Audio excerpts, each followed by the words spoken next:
Sa mga pangenot na bareta, 1,400,000 pesos na kantidad nin pigtutubudang shabu na recover sa Camarines Norte. Tulong sospek sa panghabon sa Kamaligan, Camarines Sur arestado. Para sira agadan kan pagtatagaon kan duwang kainuman sa Garche Torrena, Camarines Sur. Nagkapirang atamang hayop sa Albay Park and Wildlife nagkakahelang na. Asin bistuhon ang parking boy sa Bakakay Albay na pigahangaan hulikan pagiging mahigos sa ibungkan sa iyang kaninan.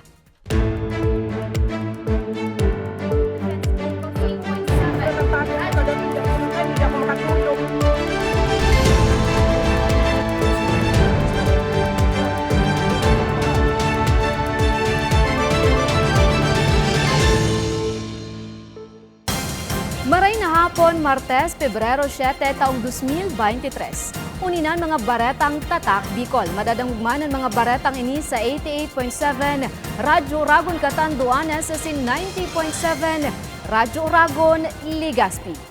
Lampas 400,000 pesos na kantidad nin illegal na droga na kumpiskar sa nagpositibong operasyon sa Daet. Target naman sa operasyon, arestado. Detalye sa report ni Nomer Corporal. Arestado ang 36 anyos na lalaki na tulak ng droga sa Barangay Bagasbas, Daet, Camarines Norte sa pigkasar na bypass operation kan Daet Municipal Police Station, katabang ang Camarines Norte Provincial Intelligence Unit. Pasado alas 11 ng Banggi, Sabado, Enero 4. Nakumpiskar sa posisyon kan sospek ang 4 na medium-size na plastic sachet na may laog na pigtutubudang shabu, 2 dakulang plastic sachet na may laog man na pigtutubudang shabu, na may gabat na 60 gramo o may street value na 467,000 pesos. Apuera kaini, nakuaman sa sospek ang 500 pesos, asin 5 pidaso ng pekeng sangribo na ginamit bilang bypass money. Wag na nilang ipagpatuloy yung ginagawa nilang pagkalat or pagbebenta ng illegal na droga dito sa probinsya. Dahil hindi po titigil ang pulis bantayog at hindi kami natutulog, mabantayan ang lahat ng mamamayan dito laban sa kriminalidad at anumang uri ng masamang gawain na pwedeng gawin dito sa probinsya ng Camarines Norte. So kami pong kapulisan, maasahan po ninyo at ipagpapatuloy ang kampanya laban sa ipinagbabawal na droga. Sa presente, nasa kustodiya na kan Daet MPS ang sospek na pigkukonsiderar na high value individual kan Barangay Isabang, Tayabas, Quezon na naatubangon niyan sa kasong pagbalgar sa Republic Act 9165 o Comprehensive Dangerous Drugs Act of 2002. Para sa mga baretang tatak Bicol, Nomer Corporal. Tulong sospek sa panghabon sa Kamaligan, Camarines Sur arestado. Detalye sa report ni Carmelo Balya. Arestado sa ginibong hot pursuit operation kan Kamaligan Municipal Police Station ang tulong sospek sa panghabon sa rong residensya sa Barangay Marcos, Kamaligan, Camarines Sur maagahon kan Pebrero 4. Total na 800,000 pesos na kantidad nin kwarta ang nalalay kan mga sospek asin 60,000 pesos na kantidad nin laptop. Enot na nadakop kan otoridad ang minor de edad na sospek sa nasabing lugar matapos na matrace ang lokasyon kan cellphone na hinaabonan man kaini. Kinantaman ka nasabing minor de edad ang leader kan sa indang grupo na si Giancarlo Nacario, 18 anyos, residente kan San Ramon Street, Barangay Calawag, Naga City. Sa kusog kan mandamiento de aresto, nadakop si Nacario sa apartment kaini sa Banwaanin, Pasakaw, Camarines Sur. Napag-araman man na dati ng may pigkakaatubang na kaso si Nacario sa pagbalgar sa Presidential Decree 1612 o Anti-Fencing Law. Mantang ang pantulong sospek na saro man na minor de edad, ang napasakamot man kan otoridad matapos na i-turn over mismo kan sa iyang tugang pati na ang hinaabonan na sang 2,004 pesos na kantidad nin kwarta. Nakakuakit ang tiyempo may nag info po sa mo na itong dahil duman sa hinaabonan pong cellphone nagkaubo kita ning traces. So may locator po itong cellphone din na monitor ta po itong sarong suspect na minor de edad. Dumanta po na ako si suspect, isarap pong suspect duman sa Barangay Suwa, Kamaligan. Sa impormasyon na ibalik na sa mga tagsadiri, ang kwartang hinaabonan kan tulong sospechado, alagad sa total na 800,000 pesos na nakuha kan mga sospek, 700,000 na sa nadigdi ang naibalik sa mga biktima.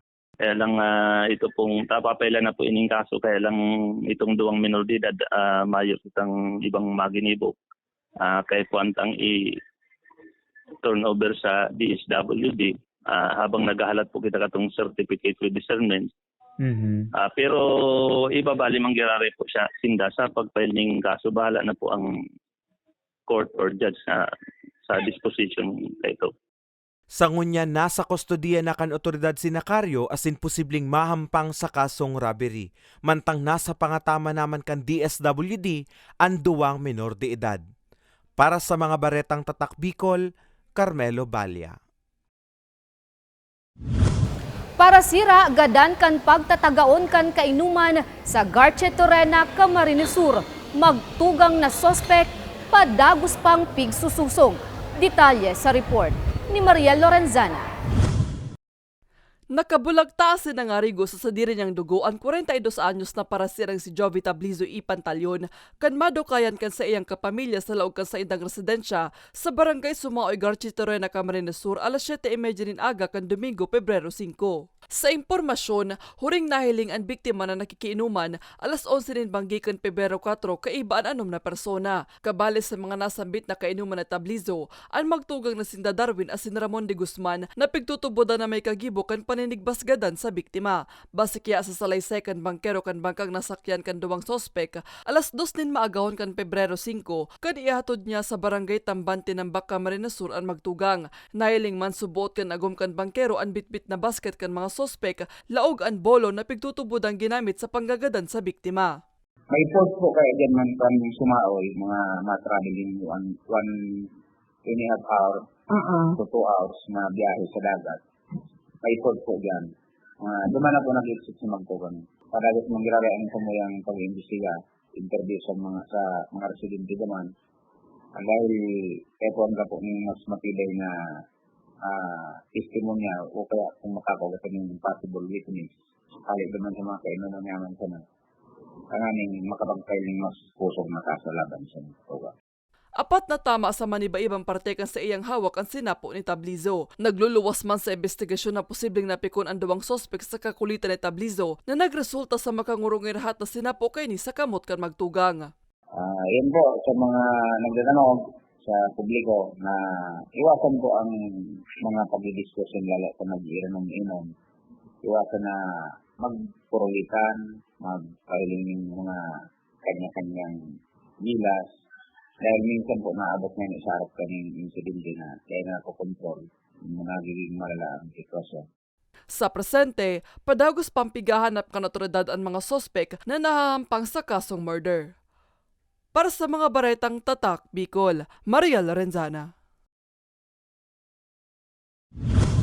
Miyembro kan KAFGU gadan kan maaksidente sa Castilla, Sorsogon. Detalye sa report ni Nomer Corporal. Naidara pa mangkuta sa ospital ang 24 anyos si Henry Lorica del Aire, KAFGU sa Canela Detachment, Castilla, Sorsogon. Alagad binawian man sa naning buhay. Matapos na makabangga ang pigmamaneyong motorsiklo sa kasabat na kotse sa tinampong sahop kang Barangay La Union, parehong Banwaan, pasado alas 5 ning maagahong kang Sabado, Enero 4. Sigun kay Police Staff Sergeant Jonathan Agarap, kang Castilla Municipal Police Station, pabalik na subot sa sendang detachment ang biktima kaiba ang backride na sa Ruma na KAFGU na binistong si Louis Jan Tulipas Agustin, 19 anyos. Mantang pigbabaybay ang lugar kang pinangyarihan, basang nasa nang inukupar kang biktima ang ibong na linya na nagresulta sa pagkakabangga sa kasabat na bihikulo. Pagdating po dun sa kurbada ng La Union, nga po nag-overflow o counterflow po yung motorcycle po. Ngayon po, na timing naman po, nandun din yung sasakyan, nabunggo po ng motor sa nasa linya yung, tamang linya yung sasakyan. Maswerteng nakasalbar ang backride ni Del Aire na nagsapusan na ng minor injuries. Daiman na nalugadan sa 4 na lunad kang kotse. Kabali na ang driver na si Leoncio Martiliana Gomez, 67 anyos, nagikan Daraga Albay, asin pasiring kutang Sorsogon City. Number 1 pong reason is human error palagi. Kasalanan po nung nagmamaneho. Kasi yun nga po, nag-overshoot siya, hindi tumitingin bago tumawid. And talagang yung mechanical reason talaga, sinasabi natin, palagi pa rin niya nasa tao kasi dapat yung sasakyan mo is alam mo kung okay ba tumakbo yung sasakyan mo kasi kahit sabihin itong mechanical error, dapat alam mo pa rin yung kondisyon ng sasakyan mo bago mo siya maneho. Sa datos kang Castilla Municipal Police Station, ininang ika-4 na makangirat na aksidente na may binawian ng buhay sa saindang banwaan. Para sa mga baretang tatak Bicol, Nomer Corporal. Nagkapirang atamang hayop sa Albay Park and Wildlife nagkakahelang na. Asin bistuhon ng parking boy sa Albay na pighahangaan, hulikan sa iyang pagiging mahigos sa ibungkan sa iyang kaninan. Yan asin iba pang bareta sa samuyang pagbabalik.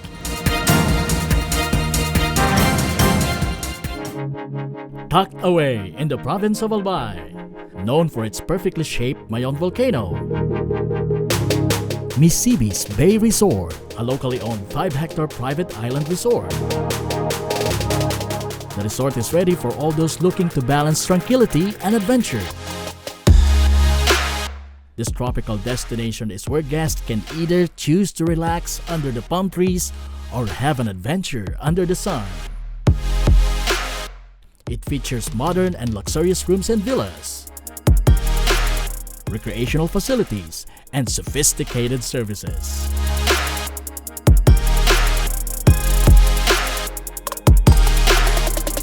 Come and experience Misibis Bay Resort, your tropical island getaway.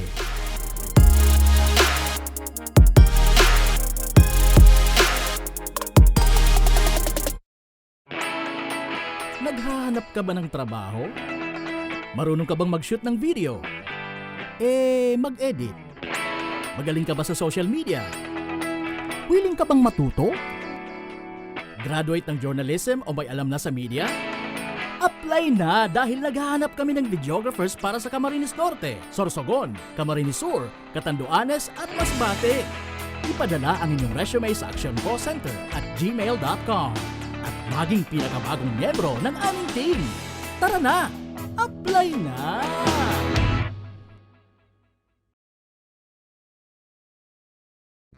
Sa imong ka nagpapadagos na pandemya, daima nag-uuntok sa pagriparo, ang satuyang satiring partido, ang Ako Bicol Party List, yaon pirmi sa pagpadangat kan mga kasaraditan, sa tabang kan manto ni ina, ano man na panahon, hain ka man sa Kabikulan. Viva la Virgen! Viva Nuestra Señora de Peña Francia!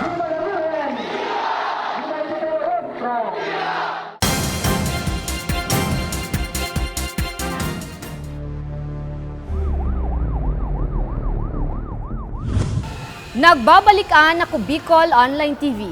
Bangkay nin lalaki na diskubring nagpapataw-pataw sa kadagatan sakop kan Baras, Catanduanes. Detalye sa report ni Maria Lorenzana. Mayo ng buhay kan madukayan ang hawak kan 68 anyos sa si Antonio Esteban kan Barangay Tilod, Baras, Catanduanes na nagpapataw-pataw sa kadagatang sakop kan Sitio Cagnanok, Barangay Salvacion, parehong Banwaan. Sa impormasyon kan Baras MDRRMO, sarong parasira ang nakadiskubre sa hawak kan biktima na oray subuot na nahiling Sabado nin maagahon. Istorya kan agom kan biktima, nagimata na sa nasubuot siya asin mayo na si Antonio sa saindang higdaan. Butog na siya ma'am, nakakitaog. Tapos may mga multiple abrasion siya ma'am sa lower and upper extremities ma'am. May mga galos na siya ma'am sa payo, sa bitis, siguro ma'am sa daya na po yan kaya ni ma'am. Konsensya na siya tigdaya. Hastaon yan, padagos pa ang investigasyon kan otoridad sa rason kan pagpasiring kan biktima sa dagat sa alanganin na oras. Di man po da ma'am ning mga suspect na negative man po ma'am sa Arvin na case. Talagang pag nakaluwas da po kay ini ma'am. Yung nga ni, magdagat na po kaya niya puntahan. Nakapatente na ang bangkay ni Esteban sa saindang residensya. Para sa mga baretang tatak, Bicol, Maria Lorenzana. Nagkapirang atamang hayop sa Albay Park and Wildlife, nagkakahelang nasubuot hulikan paburo bagong panahon. Detalye sa istorya ni Carmelo Balya. Labian pagkahandal ngunyan kan su veterinarian kan Albay Park and Wildlife na si Dr. Franz Colambo. Huli kaya kan paburo bagong panahon, nagkakaigwanan nin helang ang nagkapirang hayop sa su. Pinakaapektado sigun sa eksperto ang mga reptiles, siring kan baho o pagong, buwaya asin halas. Paliwanag ni Dr. Colambo, cold-blooded ang mga ini kaya nakadepende ng gad sa panahon ang temperatura kan sa indang hawak. Asin huli kan paburo bagong klima, nagbabagsak ang immune system kan mga ini. Para makaiwas kami sa sa mga mortalities na desin na magkahilang, especially sa snakes. So sa ngunyan ang tubig ninda pig hahaluan mi ning hot water para maging warm, para duman sinda magbabad and to keep their body temperature to warm. Sigun sa datos kan Albay Park and Wildlife, 9 na manok, 4 na halas, asin 3 karnero o tupa, ang kumpirmadong nahilingan ni nagkapirang sintomas nin respiratory illness. Paglilinaw sa nakang eksperto, daima nakakaulakit ang helang nin mga nasambit na hayop sa mga tawo. Alagad doble espuerso pa man liwat sinda, ngani dai na magdakol pa ang hayop na may helang. Apwera sa pagmonitor sa mga hayop, bastantiman ang bulong asin bitamina kan mga ini. Pigmo-monitor sa nangunyan ang pasilidad, ang salud kan mga species nin ukay, huli ta close related subot ini sa mga tawo, kaya may posibilidad na makaulakit sa tawo, eng kaso magkahelang ang mga ini. Di maintain mi na everyday tawan sindang mga multivitamins, pwedeng orally or pwedeng injectable, depende sa animals. Pagdakulon sinda, pigtatawan mi na lang oral vitamins, sinahalo mi sa food or sa water. Pero pag si mga masailan, like pag naparong kay aninda, buo na nindang may vitamins ito, pig-inject mi na lang ang vitamins. And then, sa ngunyan, dahil nga ni perming malipot, pigdodoble mi so amount sa food. Mientras tanto, padikit-dikit pa man sana nagbibisita ngunyan sa Albay Park and Wildlife na posibleng resulta man kan paburo bagong panahon. Patanid asin pagiromdom sana ni Dr. Colambo sa publiko, i-monitor asin bantayan ang kamugtakan kan mga atamang hayop urog na ngunyan na nasa transition period na ang panahon, ngani dainan mga ini magkahelang. Para sa mga baretang tatak Bicol, Carmelo Balya. Parking boy sa Bakakay Albay pighahangaan hulikan pigpapahiling na higos sa ibungkan sa iyang kaninan. Sisayan aramunta sa istorya ni Nomer Corporal. Sa ibungkan sa iyang pisikal na kaninan, ang 29 anyos si Vicente Barcenas Campurok Uno hindi Bakakay Albay, padagos manggiraray sa pagdiskarte sa buhay. May kadipisilan sa pagtaram maging sa paglakaw si Vicente. Alagad sa ibungkay ni, pinili niyang maging parking boy as in dispatcher ng buso sa indang banwaan. Istorya niya, kay puwan niyang maghanap buhay. Ngani masustinira ng ural daw na pangangaipon nindakan sa iyang lola, na sulamenteng kaiba niya sarong. Amo kong bagawan. Amo kong bagawan. Umiya mo kasasabang. Aminado si Vicente, labi kadipisil ang sa iyang kamugtakan. Alagad kay puwan niya subot na magsakripisyo. Urog nang may maintenance na bulong ang sa iyang lola. 150 pesos sundo 300 pesos ang nadidilihensya ni Vicente Roal daw. Napigusto niya sa mga pangangaipon nindang maglola. Ayang, mga sila, bulong ni lola. Bulong ni lola. Papa. Natanong ilang ni lola mo? Adlan. Budat, dinagaling. Mas naging magian man kay Vicente ang paghiro-hiro. Kan matawan siya ng wheelchair ni Governor Grex Lagman na pigpapasalamat niya man ngunya na maray. Mga tawon ni Lagman, nayang wisigo maon. Papalitan, dalahat. Doko lang dalahat. Lagman. Si Darwin Asinsaldi, hanga nanggad sa tibay kang buot ni Vicente. Yun naman tala, believe ako sa kanyang abilidad talaga. Talagang porsigido din siya na mabuhay. Kahit ganyan yung may kapansanan siya. Mas maranyanin harog kayangkan so igwang may kumpleto ang bitis ko ano siya nanlilimos yan din nanlilimusan Bakit mabuot iya, magkakan may ano dyan, may digtataraon ano man siya, magkibarkada. Kung igwaman dang sarong kahagadan si Vicente, iyo ang matawan siya ning maray na pagkakadilensyahan. Pangapudan man ni Vicente sa siring niyang PWD, day magsuko sa buhay asin pirming magtubod sa mahal na Diyos. Sagud kaya may buhay, may paglaom. Para sa mga baretang tatak Bicol, Nomer Corporal. Asinyanan katiripunan kan mga baretang tatak Bicol.